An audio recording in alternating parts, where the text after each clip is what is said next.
Hi, and welcome to Saturday. I'm going to get the date right today. It's Saturday, the 30th of November, 2024.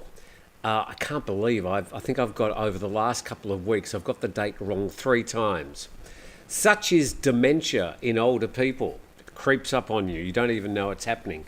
Now, I am absolutely delighted to have you here today. We've actually got quite a serious topic to talk about. I do have Daisy down here, Dusty over there, and Dina sitting under the TV, and they're all going to help.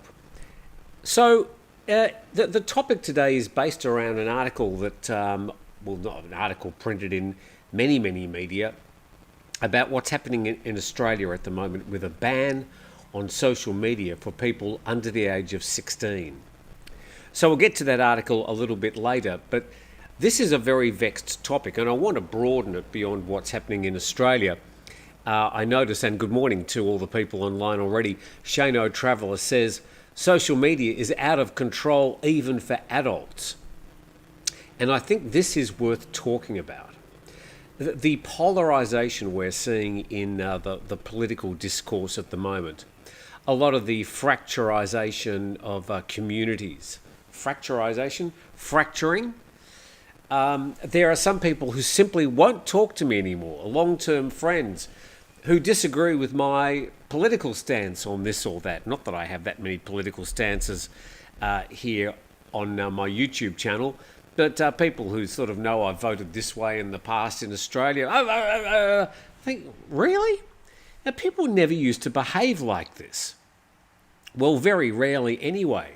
But these days, everybody loves to get outraged. And some people just like sitting on social media for hours, arguing with people. Now, nobody has ever changed their mind as a result of losing an argument, but people will just continue to do it. And social media is in many ways encouraging this, I think, awful behaviour. I think myself that something needs to be done. Clearly, a lot of Australians thought something needs to be done. In the Australian government, it was a bipartisan vote. I mean, both sides of the House decided something needed to be done. I think we'll read in an article that some 77% of Australians agreed that something needs to be done about this, and they support the ban. So I think this is maybe a start of something we're going to see where governments and, governments specifically, are going to try and rein in social media. Now, there are a lot of people who are going to say, oh, but what about free speech? Well, of course, 20 years ago, we didn't have this social media, so your free speech was sort of slightly limited then just by opportunity. Now you've got the opportunity to say whatever you want, it seems, whenever you want, to whoever you want, and in many cases, saying things that are completely untrue. So somebody needs to be the gatekeeper. Somebody needs to provide the guardrails. Somebody actually needs to say, no, you can do everything up to that point, but after that, no, you can't put violent messages online. No, you can't put complete falsehoods. No, you can't put something that you know to be untrue, posted as a truth just to get make a political point or to get somebody angry. I mean, this is really just ridiculous behaviour. So look, there's a lot to talk about. I've got my own feelings about it, and I'm really looking forward to hear your thoughts on the matter. I don't care if you disagree with me or not. That's fine. This is going to be a civil discourse about the pros and cons of social media. So that's a bit of an opening gambit. Very quickly, just some news from yesterday. I wanted to cover this. There's been a fatal crane collapse on Rama 2 in Bangkok. For those of you who are outside of Thailand, I do this from within Thailand. I usually do a daily news program. So whilst we're speaking about pretty much a world issue with these problems on social media, I just wanted to very quickly mention this story in Thailand. A photo there of this huge crane that collapsed on Rama 2, a road that's had quite a few deaths in its construction. The construction's been going over for... It's been going on for, I think, over 20 years. And it's still going. So it says that a launching gantry crane and precast concrete segments collapsed on Ramatu Road early Monday morning. Monday morning?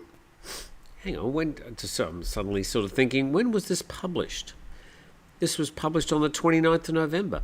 Okay, well, it says Monday morning, resulting in 6 deaths and 8 injuries. It must be wrong. I'm sure this happened on Thursday or Friday morning. I'm sure it happened.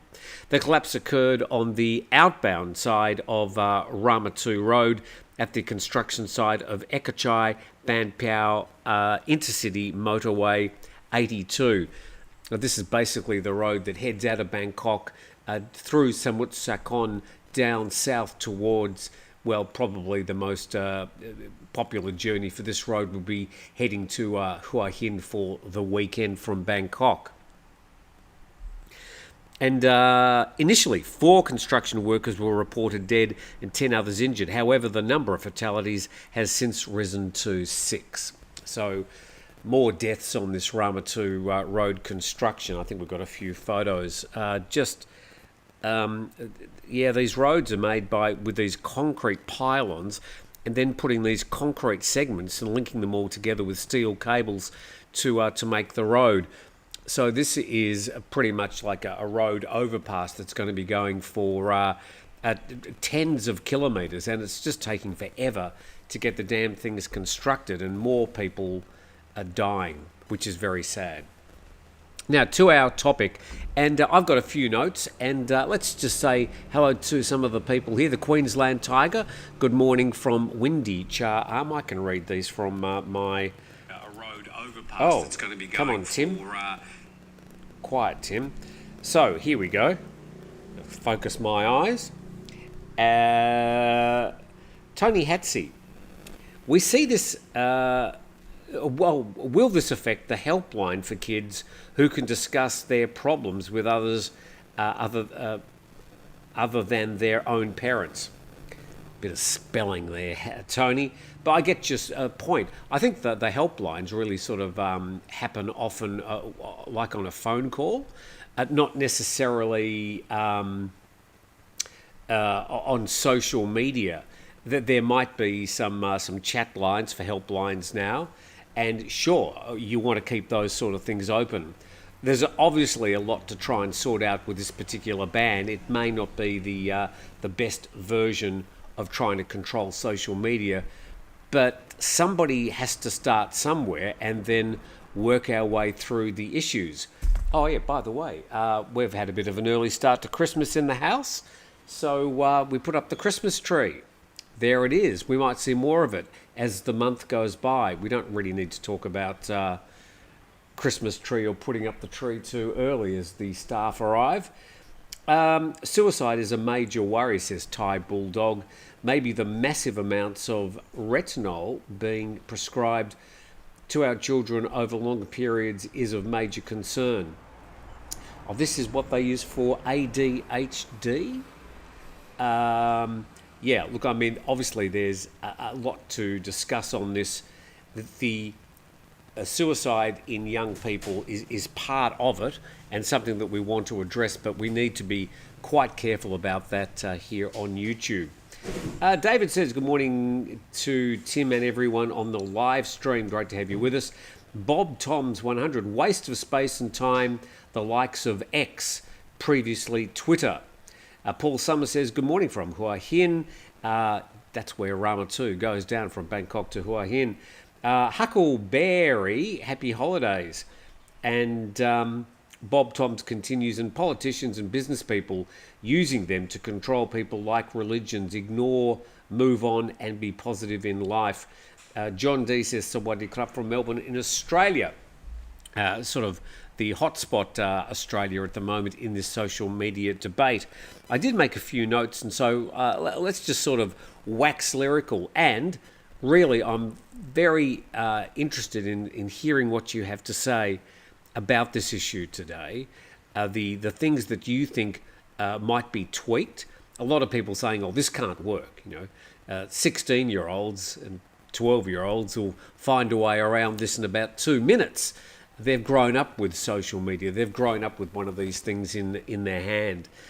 So I think the Australian government's going to have to obviously spend the next year trying to figure out how they're going to enforce this.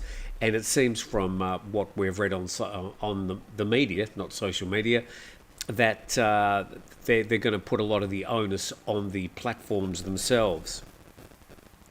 So, oh dear, I hate that when it happens. Here we go. I think one of the problems with social media generally over the past 20 years is in relation to issues, political issues specifically. And the algorithms, I think I know when I'm going to send that person on social media. The algorithms are part of the problem. Because if you start looking up certain types of information from a particular type of news provider that may have a bias one way or the other, the algorithm will tend to send you more of that information. And then if you get into forums, you're going to be going to forums where there are people probably supporting your point of view.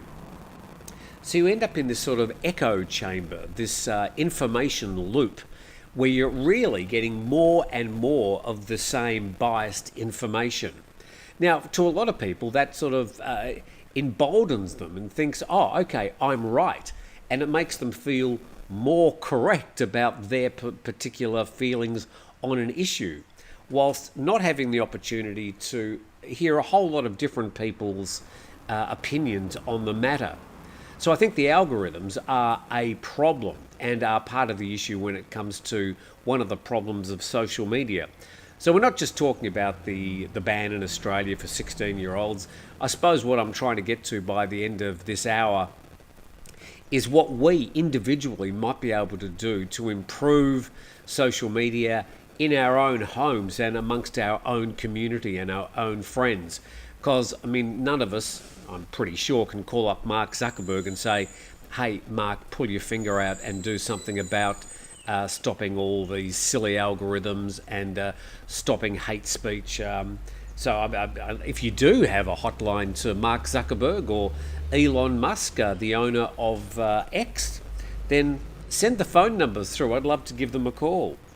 So I think the echo chamber problem is a very real problem with social media that needs to be addressed. I think part of this also is something I've been very critical with the comments section here. I'm pointing to the comments section on my computer here on YouTube, which is a form of social media. The actual videos on YouTube, I think, are probably not really social media. They're just sort of a democratized television station. Anybody can broadcast, even old people like me, to anywhere in the world, which is amazing. But it's the comments section, of course, that is the social media part of it.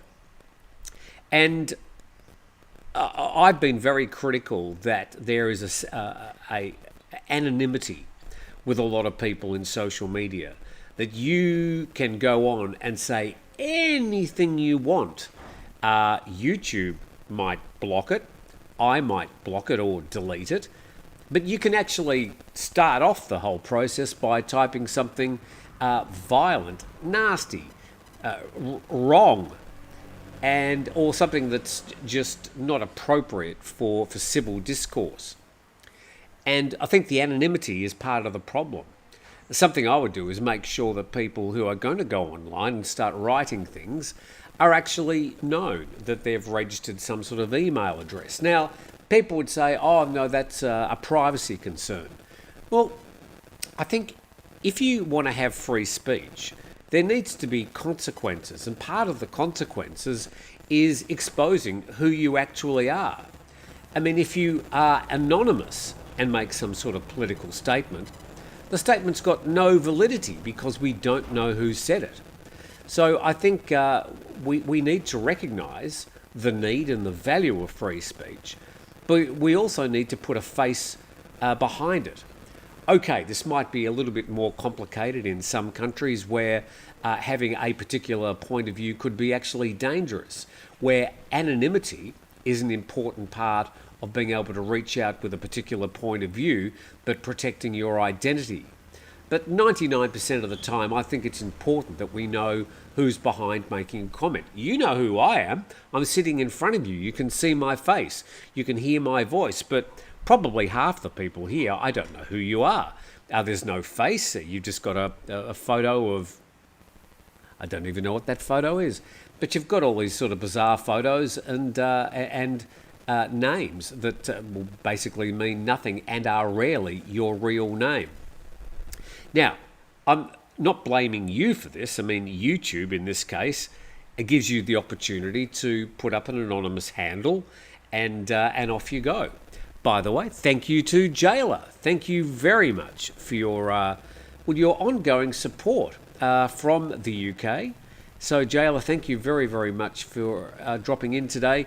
You don't have anything to say, but I'm saying thumbs up, and thank you very much for your support of the program. So the anonymity is a problem because I suspect that a lot of what people say online, particularly the nasty stuff, they wouldn't say face to face when there's somebody sitting in front of them. So the old days of sitting around a table with a drink, a coffee or a beer or whatever it might be, when you're having a conversation with people, it's not just the words they say, it's the way they say it, and it's the look on their face that may denote sarcasm, or I'm only joking, or I'm really angry with you.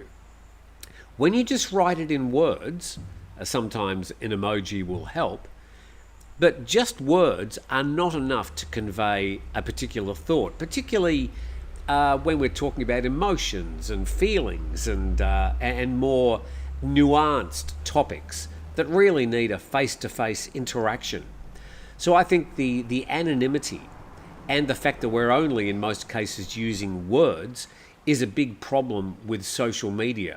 We're not getting the full picture. We're not understanding exactly what the person is saying because we're not getting all those little social cues, the hand movements, the facial cues that depict exactly what they are trying to say. So just having said those things about anonymity, about echo chambers, and about the words not conveying the full picture, I'll go to some of your comments and then I'll talk a bit more later. But really, I'm interested in what you have to say about this. I mean, I don't have the solution. All I would like to see is that there is some controls put on social media that don't currently exist, partly to protect kids, but also to protect everybody else. The kids aren't mature enough to understand exactly the harm that they can be doing to each other. Older people do understand the harm, and they can get away, in many cases unprosecuted, for saying things that they would be prosecuted on criminal charges if they were said in public, face-to-face out in the town square. Okay, to your comments, and thank you, Jailer, very much. Just have thanked you. I have to turn up the light on my phone. That's going to make things a bit easier for me. Yak Lamar, social media can have many negative effects on children, including cyberbullying, sleep deprivation, low self-esteem, anxiety, social isolation, child identity theft, phone addiction. Okay, these are all problems. So I suppose in the case of the Australian government, the government have said from the top, we are going to have a ban. But should they say all parents must control their child's use of social media?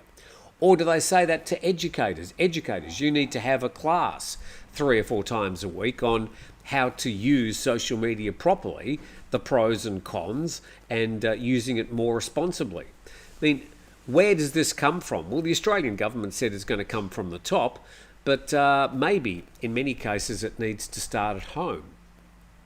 Parents are battling with their kids sitting around the table and the parents are quietly eating their food and having a chat, and the kids are sitting there scrolling through their phones whilst they're wading through their spaghetti.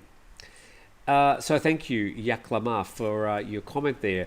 Be a Bar Explorer, and these are completely random, reading these thoughts.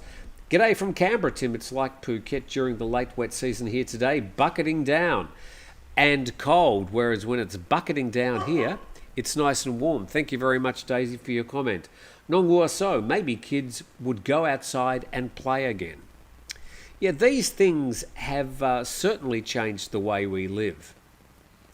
Social media, obviously profoundly, but things like gaming and keeping kids glued to their phones, going through Snapchats and Instagrams. I find myself sometimes doing the same if I've got a loose moment. Rather than picking up a book and going through a few pages, calling a friend saying, let's go and have a coffee, I might just resort to lying down on this sofa and just scrolling through Instagram, and suddenly half an hour is gone. You don't know where it's gone. And what have you learned? Well, usually absolutely nothing. Whilst you might have been mildly entertained during the time. Excuse me, having my coffee. Oh boy, do I need that coffee this morning. Gordon Thompson. Hi, Gordon. We need to get these peanuts like Johnny Somali in line. Well done, Korea, I say. Okay, I did note there was a story about a YouTuber in South Korea who's been arrested. I'm not familiar with Johnny Somali's work, so I can't really comment. But yeah, I think when some people take their use of social media too far and the authorities crack down on them, they're saying, well, why? What have I done wrong? I've just been chatting on social media. Well, there are consequences, and I think we need to have more consequences for people who just take the use of social media to the nth degree. Love the Christmas tree, says Richard McAllister. Queensland Tiger, good morning from the windy Cha Am, just south of Hua Hin, nice area. Janice Davies, good morning, Tim.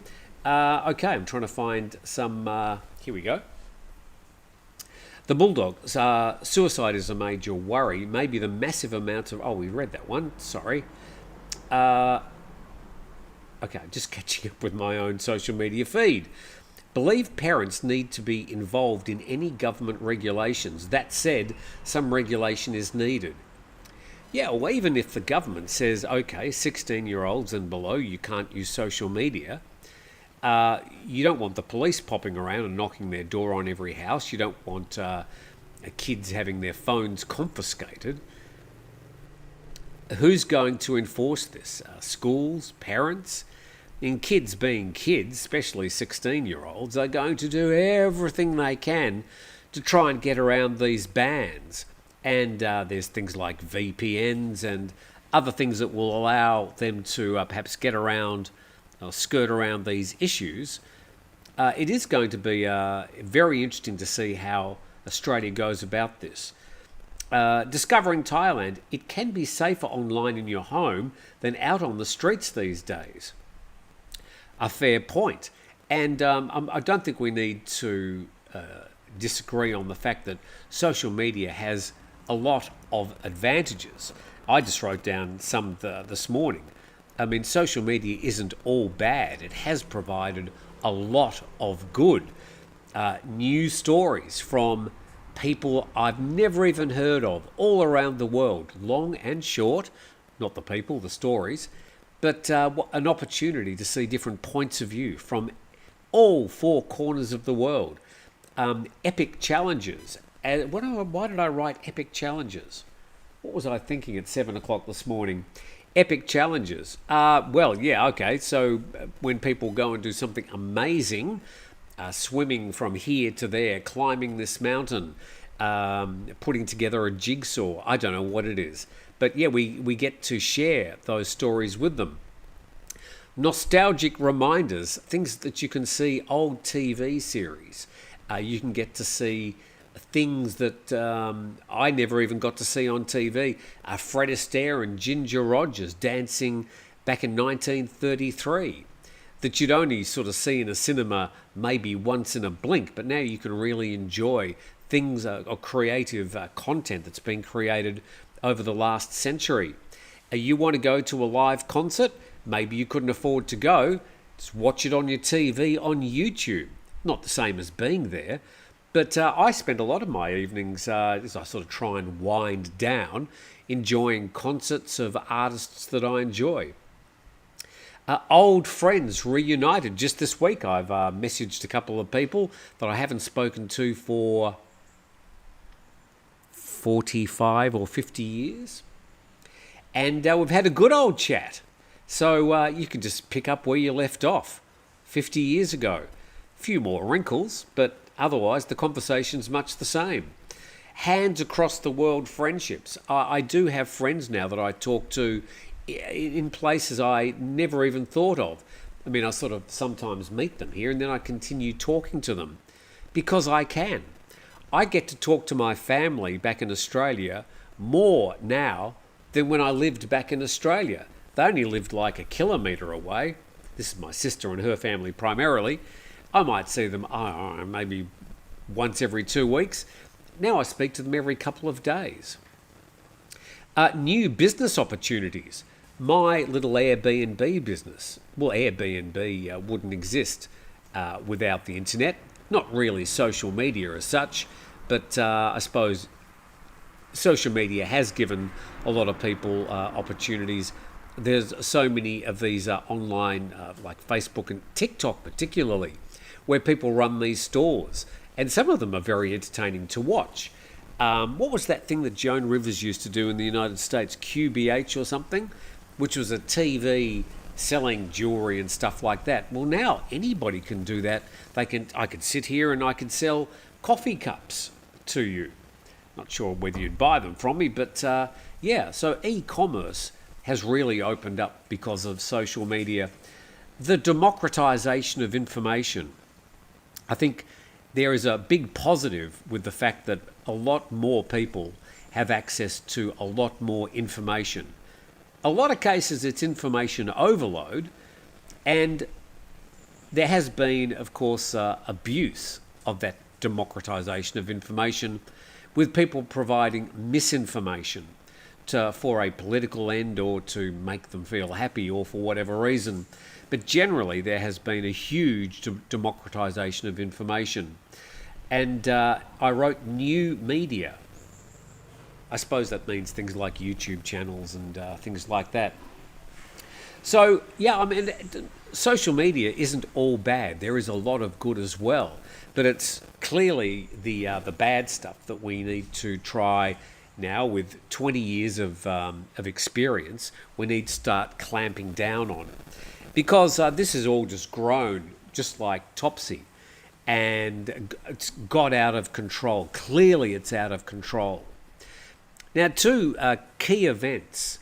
One was the Brexit vote, and the other one was the 2016 election of Donald Trump for the first time as the American president.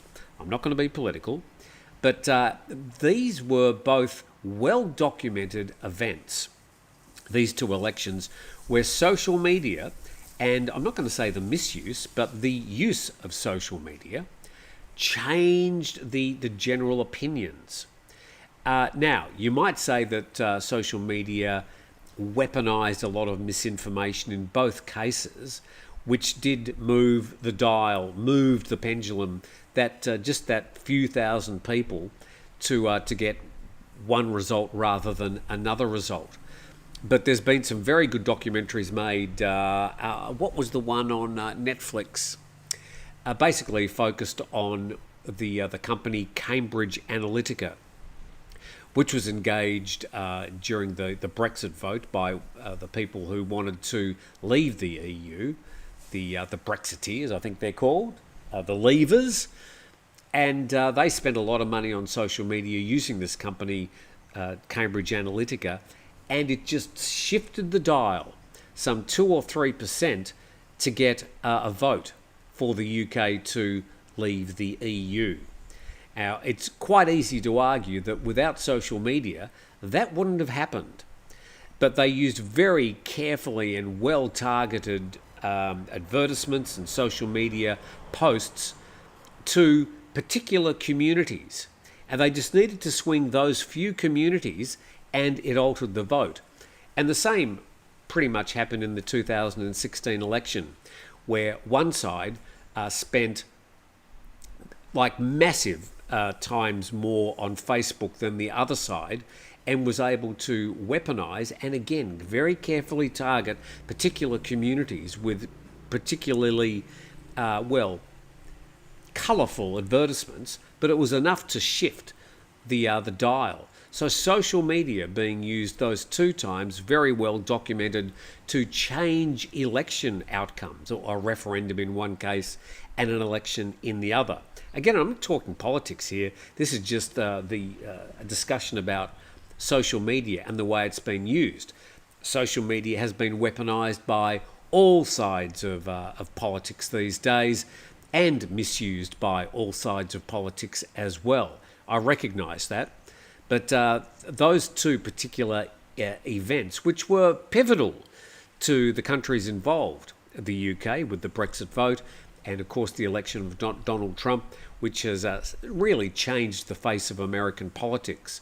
They were profound changes for those countries, and pretty much weaponized by the very clever use of social media. Sure, we're going to get a few comments about that. Let's go to your comments, because I really want this hour to be about you, not about me, as my screen refreshes. And let's see what we've got here. And as I said, I'm just going through this completely randomly. Eileen Morris-Duke. Hi, Eileen. Great to have you with us.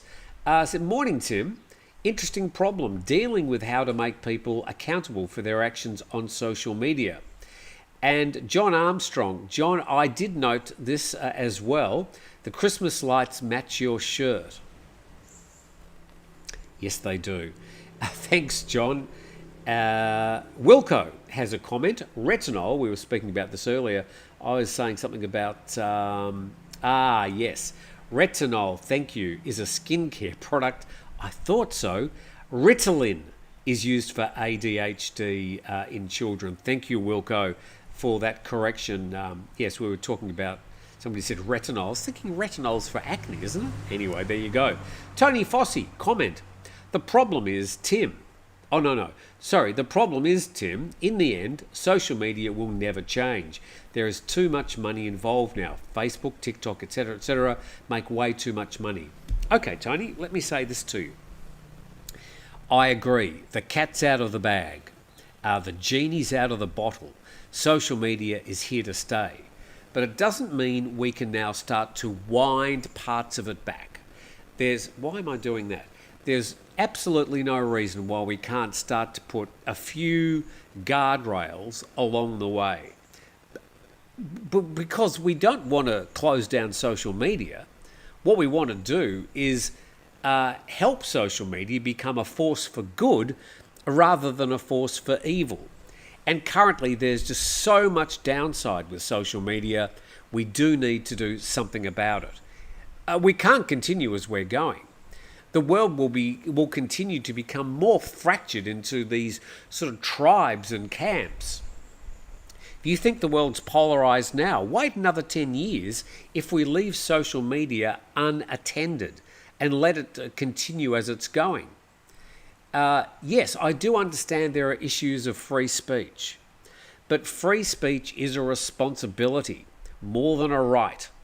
And social media has given a lot of people a voice. Frankly, I don't believe some of them deserve a voice, but it's given them a voice anyway. And who am I to decide who deserves a voice or not? But when people start saying things that are incorrect, are factually wrong, when people start saying things that can be violent or encourage other people to violence, these things should not be allowed in a civil society. So social media needs to start taking on some of the nuances that we've developed over 2,000 years of Western civilization to prepare laws and guidelines and rules about how we need to live our lives. And different countries do things a little bit differently, and certainly they can control social media the same way. But I'm pretty sure if people were forced to identify themselves online, 90% of the problems would go away. I don't know. What do you think? I think the fact that people are anonymous online is a big part of the problem. That's my point of view, and I'm sure people will disagree with me.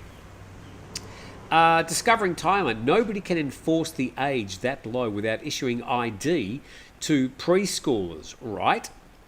Well, yeah, how are they going to ascertain whether people are 16 years old and under? Are they going to have to upload their passports?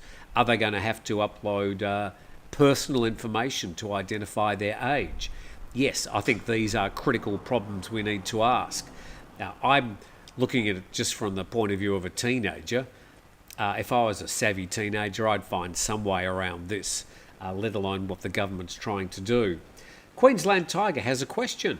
If under 16s find a way to get onto social media, as they will, are they then less likely to report abuse? Fair question. I think we are going to have to really think about this seriously. When I say we, I suppose I'm Australian. I'm attracted to this story because it's happened in Australia. But actually, if any country had said that they were going to ban social media for 16-year-olds and under, I would have done this story today in just the same way. Okay, Bill Ellis, like when people become jerks behind the wheel of a car. Well, I suppose the difference is they don't have a face mask on when they do that. You can identify who they are, but I get your point, Bill. Dewsbury, there's not much difference between an algorithm today compared to the 20th century when people chose what newspapers to buy based on their views. Well, that's a really good point. The difference is that social media is actually sending you the newspaper. So you may not like that newspaper, but the publisher didn't send it to you and shove it in your face. With social media, they're actually sending you stories they think that are going to feed your appetite for one political side or another. Shane O'Traveller, comment, trolls are quite common and can cause some people a great deal of torment. I know exactly what you mean. I've had trolls on my own channel. I mean, I have this tiny, insignificant, almost unimportant channel here in Thailand. I do my best to provide a sort of a basic news service about some of the main stories in Thailand each day. But sometimes there's a story where people might disagree, for example, with the news that you're presenting. And anonymously, they'll slam you, not the publisher of the story, and not the actual story itself or the content of the story or the issue. They target the individual who read the story out. And they can be very personal and very hurtful. Okay, so I get it. You know, if you can't stand the heat in the kitchen, get out. And I've stuck it through, but sometimes I've found it to be very difficult, sort of wading through the litany of really nasty, disgusting comments. Okay, as the publisher of this channel, I've got the right to block them and delete comments. And I do that from time to time. I do it hesitatingly, less hesitatingly these days than I used to. But yeah, I can control that. But should anybody be exposed to that sort of abuse in the first place? I've got a fairly thick skin, but I'm not impenetrable. Thanks, Shano Traveller. Mark Smith, just like any other form of media, there's an off switch. Moderation by parents. Parents' responsibility is foremost. Mark, I get it. And I don't know if you have kids, Mark, but, are you in control of your kids 24 hours a day? Because I would say the kids are just going to sneak into their room and turn their phones on and off they go. You're not leaning over their shoulder all the time. You've got to give them some element of privacy, particularly as they become older teenagers rather than younger. I mean, there are some 16-year-olds who are just daft and completely oblivious to the world. Some 16-year-olds can be very, very savvy and street smart. I wasn't one of them.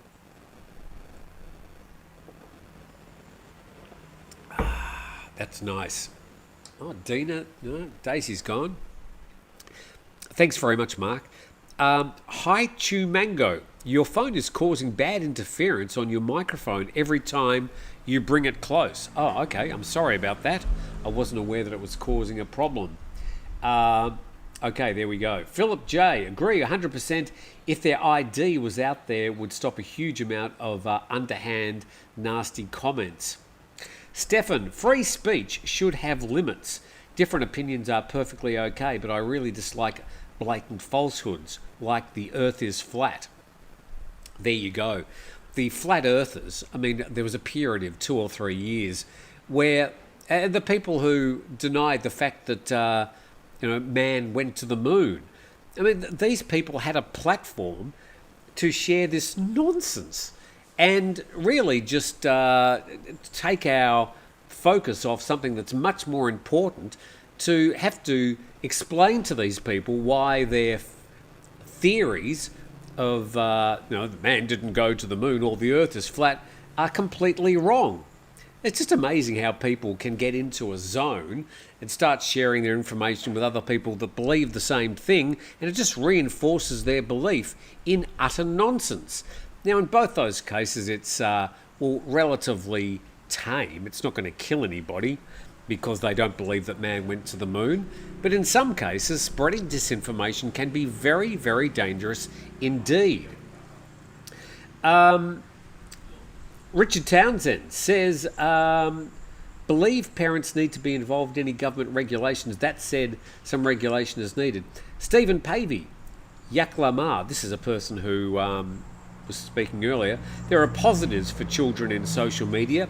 It gives them contact with services. This is why apps aren't being banned, but blanket banning puts usage off the radar. Yeah, now, look, I'm not a 16-year-old anymore, obviously. But what's going on? Got my staff running around cleaning things up. I don't know what apps have been designed specifically for kids, but of course there would be some. And I don't know what they are. So tell me, maybe they are chat groups where they can speak to people about suicidal thoughts or stuff like that. Johnny Aussie Boy, good afternoon, Tim from Melbourne, Australia. Tim, you're my favourite YouTuber in the world, says John Surimi. Thank you very much. Darm1, are mobile phones making the current world less educated than before their invention? Well, yeah, it's in some ways more educated, but yeah, in some ways by spreading disinformation and people believing that disinformation, they are becoming less educated or educated about incorrect matters. I mean, I do spend a lot of time on my phone. I'll admit it. I would spend hours and hours on my phone. I pretty much read every comment that is sent to me on my YouTube channel. And some of it, I do take to heart. Some of people are correcting a mistake I've made. Other people are just, adding their commentary to some of the issues. What is going on? The gate's open. Somebody must be bringing something into the house. It's Christmas after all. Sorry, I'm being a little bit distracted this morning, and I know you hate me being distracted. I should be focusing on you. And I'm reading off my phone, and it's now giving me an ad. So I am aware that you will be also getting ads. I've actually turned the number of ads. I can turn it up or down. It's in the middle. It's called balanced. So I understand, but I hopefully have to pay my bills too. G Rig, morning Tim, Cha north of Hua Hin. Sorry. Nice to visit on the way from Bangkok. Lovely locals getaway. Yes, I did a getaway to Cha on my last trip. We went to Kanchanaburi. This is when we were bringing the Mercedes back to the south. And I passed through Cha stayed there. Okay, Mike Chrysler, nanny state in overdrive again. Okay, Mike, at the end of the day, we elect governments to provide some sort of general protection for their populace. Now, that might be things like security, it might be a defence force, it might be providing good quality healthcare.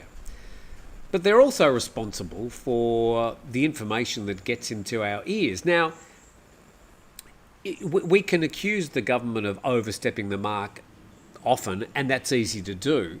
But when they do something that's responsible, even though it's unpopular, I think we probably need to reach out and pat them on the back. Even if you disagree with it, at least they have done something, well, they've, I suppose, shown a bit of leadership. It's like back in 1993, it could have been 96, just off the top of my head, when the Conservative Prime Minister John Howard, just days after the massacre down at Port Arthur in Tasmania, I think some 32 people were gunned down, he introduced a new gun ban in Australia. And since then, I think there's only been one mass shooting in Australia since that recall of guns in the country. Had a profound effect on both domestic violence and of course, gun violence. So sometimes you need governments to make unpopular decisions which they believe are for the value of the community. Of course, it needs to be discussed, but I'm on their side from the point of view of at least trying to do something on a problem that exists and needs to be sorted out. Fun-sized media, good morning from a surprisingly cool Bangkok. Yes, the next couple of months we'll have cooler mornings in much of Thailand, but never gets much below 20, unless you're up in the far north. Fun-sized media, good morning from a surprising... Oh, I've just read that. Farang Puppy, it's wrong to jump on this cancel culture bandwagon and demonise social media as people do say AI. There are very important online tools. Well, AI is not social media. I mean, you could use the two concurrently, but social media and AI are two totally different things. It's wrong to jump on this cancel culture bandwagon. Okay, Farang Puppy. Again, I don't know who you are. I don't know what your name is or what your face is. But what are you going to do to put some sort of controls, some sort of chains on social media? Because there is so much harm being done, we need to mitigate the harm, particularly for young people, but also for older people as well. QVC, says Bill Ellis. That was the Joan Rivers online... No, it wasn't online. It was a TV channel, cable channel. She used to flog jewellery. Hope you bought a few nice bracelets, Bill. Jay, simply Jay, says, good morning, Tim. Nice shirt. Have you decided to buy Bitcoin? Yes, it's up significantly since we last spoke about it. No, couldn't be less interested. But good luck to you, and hopefully you're making lots of money. Stefan says, fact is the genie's out of the box. I think genies come out of bottles, Stefan, not boxes, but there you go. We can't put it back, but perhaps monitor it a bit. Yeah. We do need to find a way to constrain and control it a bit. Warren Williams, comment. This will fail.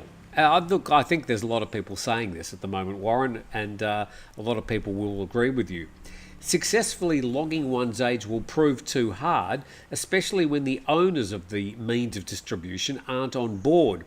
This is more for political optics than outcomes. Okay, look, a lot of people share that particular belief. I just think that we need to do something. I don't exactly know what, but I think the Australian government is trying to do something. And saying it's about political optics, at the end of the day, they did get bipartisan support for this in Australia. Both sides of the political house were on board with this. Yes, there were some dissenters, but it has got broad support. Fun-sized media. I deleted Twitter X a few years ago. Too toxic. Have to agree, I deleted my Twitter account about a year ago. I'll never go near it. It's just turned into a basket case. Used to be quite interesting, a sort of a town square, a soapbox, but it's become just rantings and hate speech. I hate it. Richard Woolley, we had the Harris campaign spend almost $2 billion. Got another ad coming up. Maybe I've turned my ads up too high. We had the Harris campaign spend almost $2 billion here in the US election, but it didn't work. Yeah, I mean, you can use social media well, or you can use it badly. And yeah, I don't know the exact expenditure from both sides of the political campaigns recently, but I think there was a lot of money spent. Maybe too much money. A question for US citizens. Whilst the rest of, well, I don't know about the rest of the world, but places like the United Kingdom, New Zealand, Australia, we have an election announced on one day, then 4 weeks later we have the election. In the United States, it seems to go for a year. It's like watching a soap opera, a sort of a train wreck in slow motion. But why does it need to go for a year? I think US citizens would find it very distracting. There you are, I actually hit the mic. Sorry about that. Thanks, Richard. A fair comment. A lot of money spent on social media. I think a lot of the expenditure for these election campaigns will be moving more into social media than on legacy media in the future. Blah, blah, blah. My great ambition these days is to talk to actual people face to face. Yeah, look, we can all do something about this. We can all do something about this by actually turning our phones off a bit, using them less, deleting Twitter, deleting Facebook, deleting Snapchat, whatever pisses you off, turn it off, delete it from your phone. So whilst it's easy for us to complain about it, some of us just can't get away from the habit of turning our phone and checking our phone every 5 minutes. One great use of my phone is when I drive to the airport from time to time, Phuket Airport. I love listening to podcasts, and I put my phone down and it connects to the speakers, and I listen to all sorts of fascinating podcasts and discussions by really interesting people. And that's one of my great joys. So that's a great advantage of my phone for that anyway. Who decides what's good? There you go, Kun Kevin. That is the thing. Who decides what's true? Who decides what's right? Who decides what's wrong? The thing is that you can't have everybody deciding. Somebody has to provide the guardrails on this. Somebody has to be the arbitrator.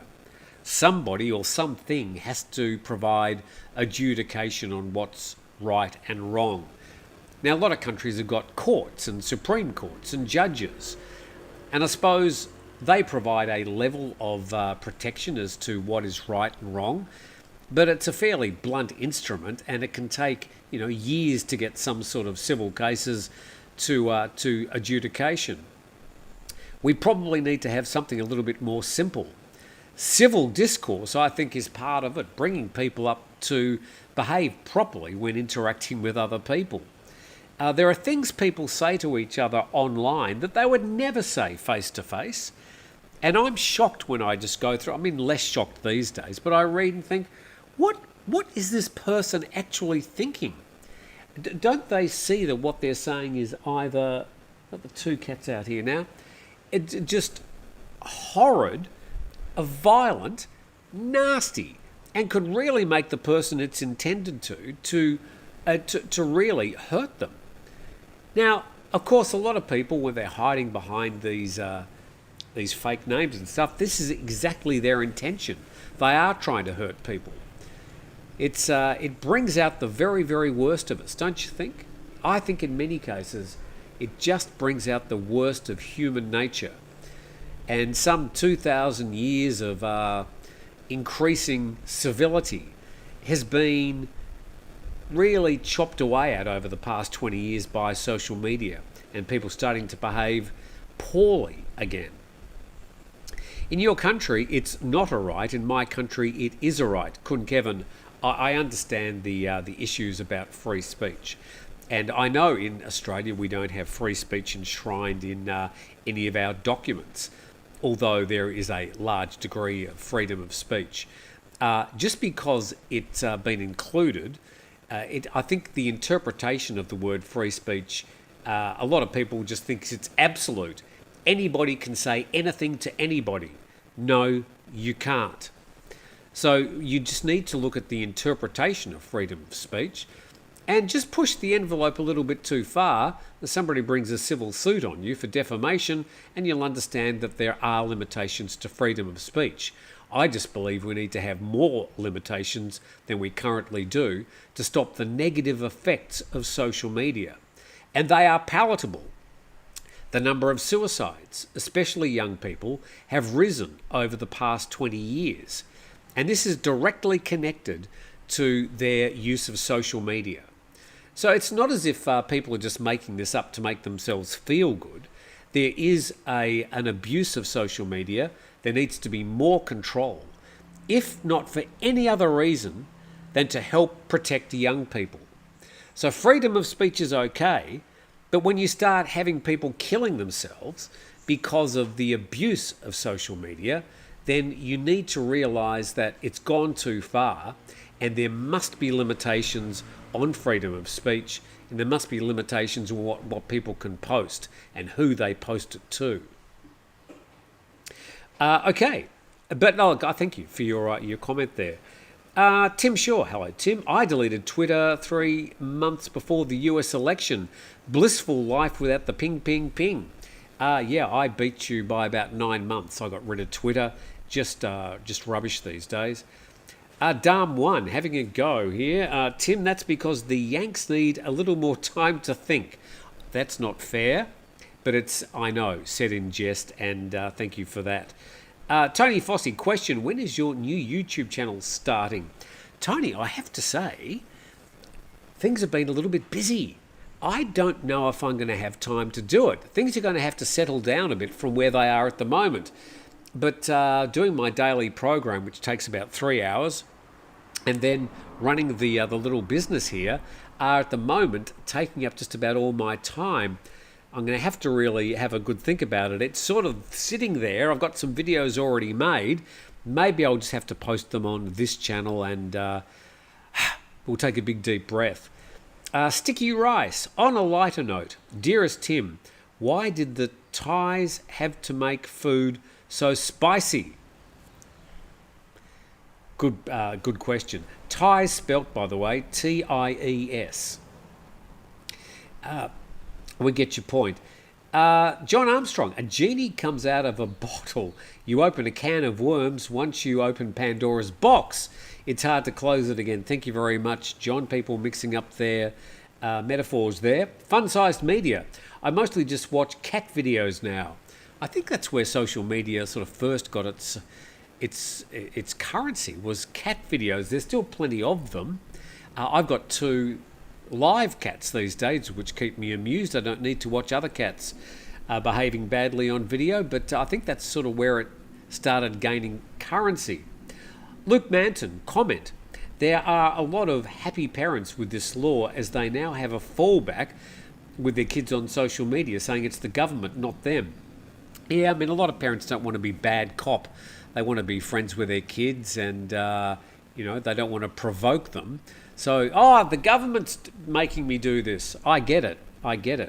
But I think there needs to be a level of control or intention that has to start from the top. Now, banning social media for kids under the age of 16 years old is a fairly direct and fairly blunt way to start the conversation.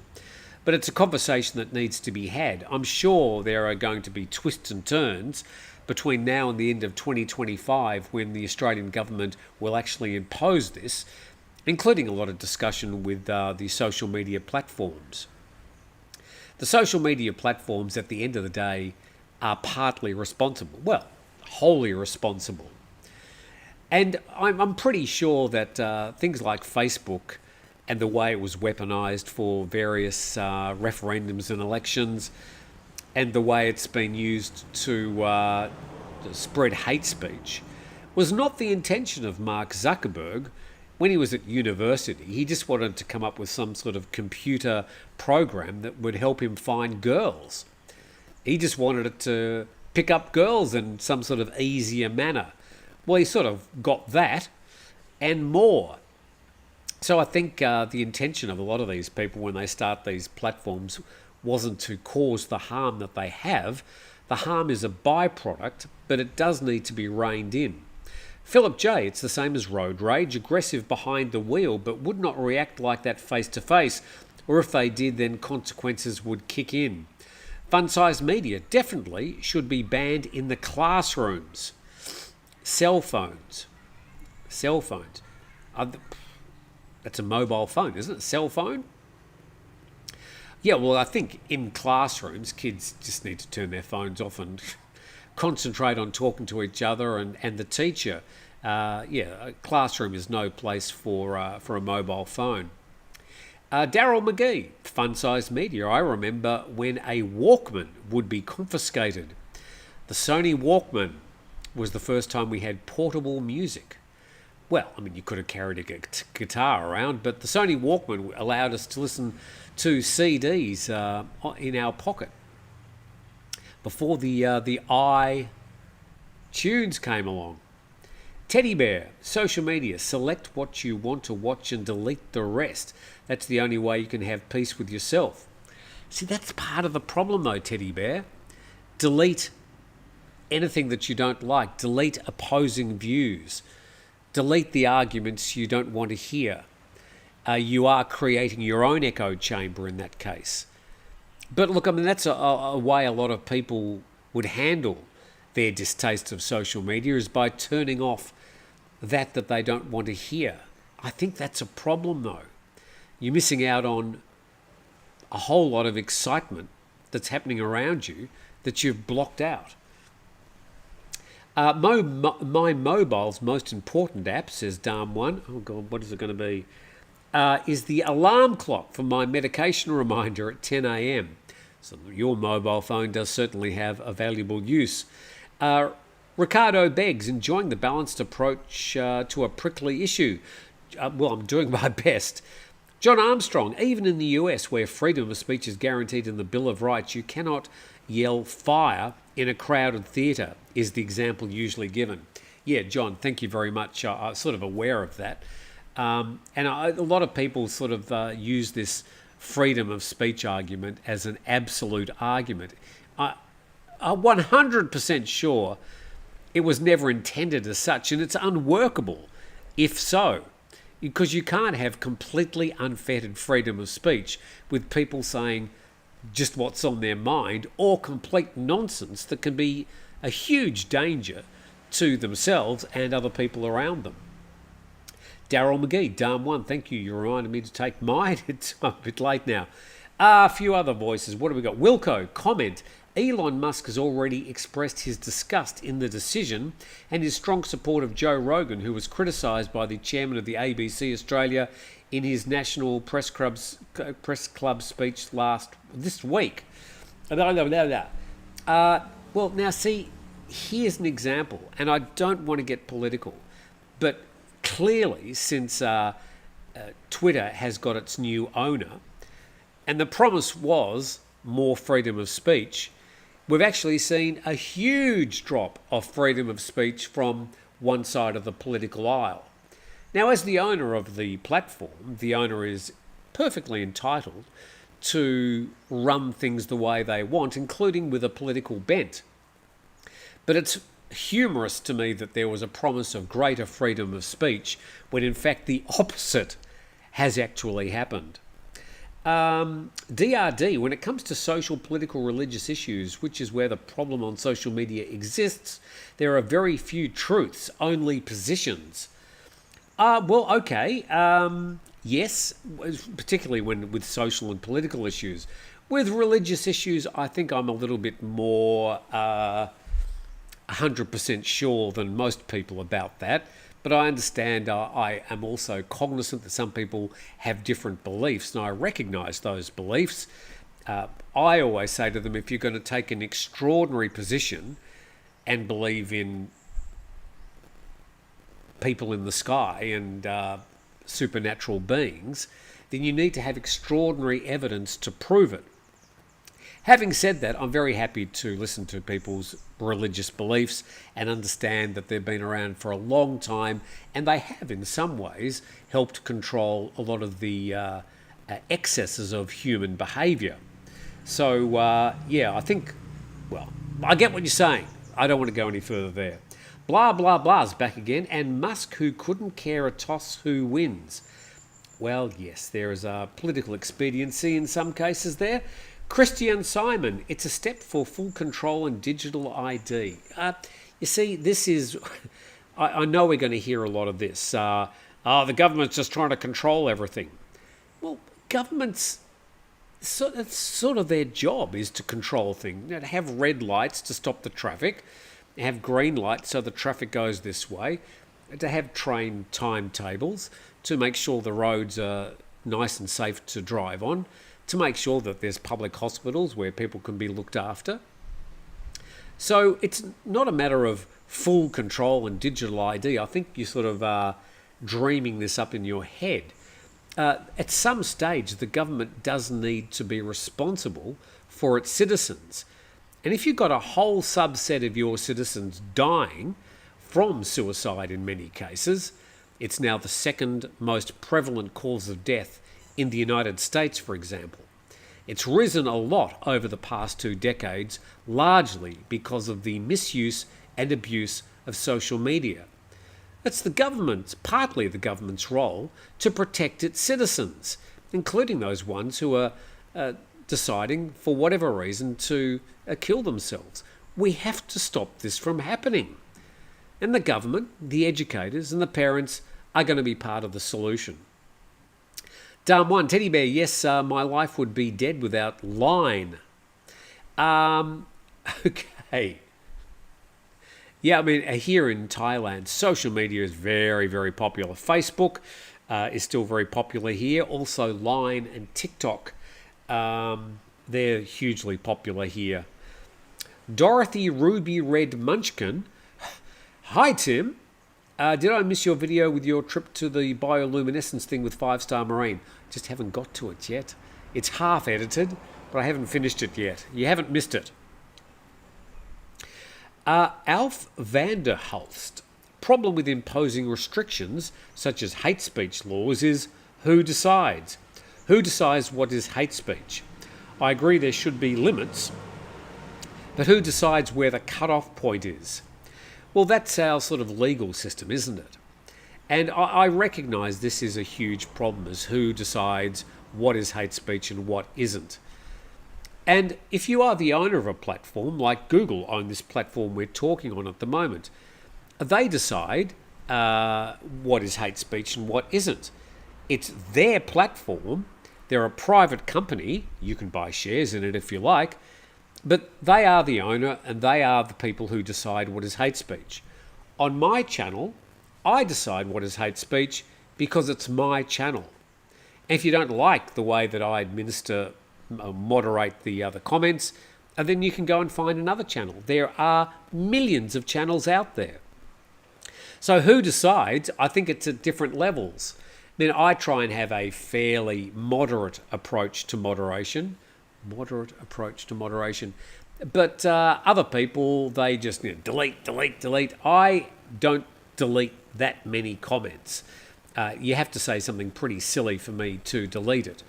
But if you get nasty and personal, I'm more inclined just to go, I don't need that, and you're gone. But I get it. The thing is, rather than asking the question, who decides, let's open the conversation and try and decide who decides. And yeah, when it does come to these platforms, the platforms are private companies. On Truth Social, they will decide whether you can post your material. They decide what's going to be thrown off and what's going to stay there. Twitter, X, they do the same. They decide who to prioritise and who not to. Facebook have got their own guidelines about what they call hate speech. Same on YouTube. I get pinged all the time. Every time I post a story about SUICIDE, or guns, even just saying it is probably going to get this video demonetized because they have guidelines to try and protect people. So you might whinge about it, but these are private companies and they're well entitled to run the platforms the way they want. Still, even though I get demonetized for talking about people shot to death during the week, there's a lot more, much worse material that you'd be able to watch on this platform. Okay, Teddy Bear. Hey, Tim, if you want to be objective and learn about life, you can pick up criticisms and other opinions and learn too. If you want to be strong-headed, just delete them. Simple. Yeah, look, I suppose I try and be open-minded, but I'm not impenetrable. I have feelings, and as I said, I'm older. I've been around the block a few times. Went to a boarding school for 7 years. I mean, that sort of beefs you up for just about anything in life. But there are a lot of young people who are not as bulletproof as you might be. And you say nasty things to them and they can really stick. Just look at the statistics. They're just staring you in the face. The amount of suicides by younger people has gone up remarkably over the past 2 decades. And a lot of it is linked to social media. And you could say, oh, they're just using that as an excuse. Well, maybe in some of the cases. But the trend is there. It is quite stark. It's quite obvious. And we need to protect not only these younger people, but also older people who are just not able to take the criticisms and the negative comments like maybe you do. Tony Fossey, gotta go. Great show, Tim. Press the like button. Thanks, Tony, and thanks for coming along. Let's do 3 more comments because it's 12 past 10. Hello from Communist Australia, says CLW Group Hydrovac. Okay. So, yeah, Communist Australia, they're going to get these sort of criticisms, I'm sure. But at the end of the day, a government has to govern. Now, there's a lot of annoying things that I found in Australian governance that caused me to leave the country. I've told the story about the fishing licence and the ladder licence. Hit the mic again. I won't tell the stories again today, but maybe in the future. In many ways, governments overstep the mark. But when it comes to the safety of our children and the safety of people who are being abused on social media, we do need to find a way to dial things down a bit, to just turn down the volume and increase the civility when people are interfacing online. Just watch cat videos, you'll feel much better. It's true. Pooping while standing. Interesting handle. Social media has ruined many women today. Okay, probably need a little bit more information on that, but certainly a lot of young females have been very affected by social media. You go onto Instagram and everybody looks perfect. And that can really cause a lot of problems for the vast majority of us that don't look perfect. Matt Hindmarsh. Hi, Matt. If we spend time deleting everything we didn't like or agree with, we would clear our desks. We wouldn't clear our desks at work. Fair comment. Fun-sized media. The question is, who is qualified to police social media content? Unfortunately, there's always an agenda. Oh, yeah, I get that. But when it comes to social media, these platforms, as I've said, are private companies. And they're well entitled. People like Elon Musk, people like the person who owns Truth Social. They're well entitled to run those platforms exactly the way they want. If you don't like it, then you can leave the platform and go somewhere else. But they are private companies. Darm's back. Darm1, comment, maybe some form of software could be built into the device that takes control of your actions. I think it already does. And one more, Ripple Mind. Rippled Mind. kids should get off devices and go back to watching TV. Nothing bad on that. Yeah, I grew up watching all these Warner Brothers cartoons where the coyote would fall off cliffs, be shot in the face, have bombs exploding in their face, and they lived to tell the tales. I learnt more about physics watching Roadrunner cartoons than at school, I think, to be honest. But yeah, a lot of us did go through watching some fairly obtuse or sometimes even violent TV, and we weathered the storm. I think partly because we had good people around us to sort of guide the way, and we learnt when we're meant to laugh and when we're meant to go, otherwise, the problem with a lot of social media is you're having to do that yourself, just you on the phone and the people on the other side of the phone. At least when you reach out and touch the hot plate on the stove and you go, oh, and the parents go, don't do that again, it'll hurt. You got somebody who is guiding you through life. I think a lot of the problems with kids on phones is there's no one to guide them through how to interface, how to react, how to respond, how to feel about a lot of the media that they're consuming. And just one more, because these are new faces. Swaddi Tim, you have your to verify your ID on loads of sites. Okay, yes, you do have to ID yourself on a lot of sites, and even on social media. I think you have to provide an email, and anybody can get an email. Yeah, look, I mean, this is a point. Are they going to demand that people under the age of 16 prove how old they are? And who's going to do that? And one more from Chris. That's a slippery slope. Parents need to take bigger role.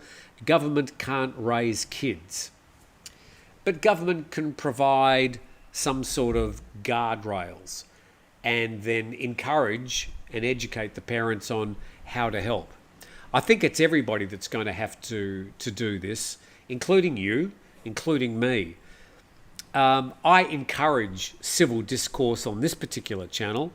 I encourage people to, to not be nasty to each other. If there's going to be a discussion about a particular topic, stick to the topic and don't start having a go at the person. I think it's just very easy for us to just go, I'm going to bully you, and it becomes a very personal thing. But if we want to be civil and intelligent, we need to stick to the issue at hand, and that's what I encourage on this channel anyway. But generally, I think around the world, social media is becoming somewhat of a problem. Do you remember the TV program V in the 1980s? It was, I think I've got some photos I just uploaded. I was thinking about this today. Where's this thing about V? Here we go. Now, remember, this is a series back in the in the 80s, and it was about these aliens that came to Earth. And these people in red, they're the aliens. And they look nice enough, pleasant people.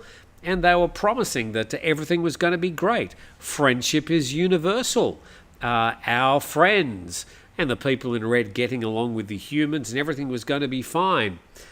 Except as the series went on, we found out that they could peel their skin back and they're actually lizard people inside. Which, of course, has become a popular meme that a lot of politicians around the world are really lizard people. But really, this was all started with fiction back in the 1980s and in comics decades before. So I sometimes look at social media as the aliens, and they arrive and they look very friendly and they look very normal, but in fact underneath is hidden something much nastier. And I think that's about as good a metaphor as I can come up with. How do we cope with these aliens? How do we stop them from eating us? Well, social media isn't going to eat us, but it is causing a lot of harm. But it's been great to have your thoughts on this today. Tim Shaw's got a final comment. In 2024, Australia is expected to have 1.4 million people aged 10 to 14 years, This age group is expected to make up 6.2% of the population. It would be cheaper to pay the kids to stay off socials.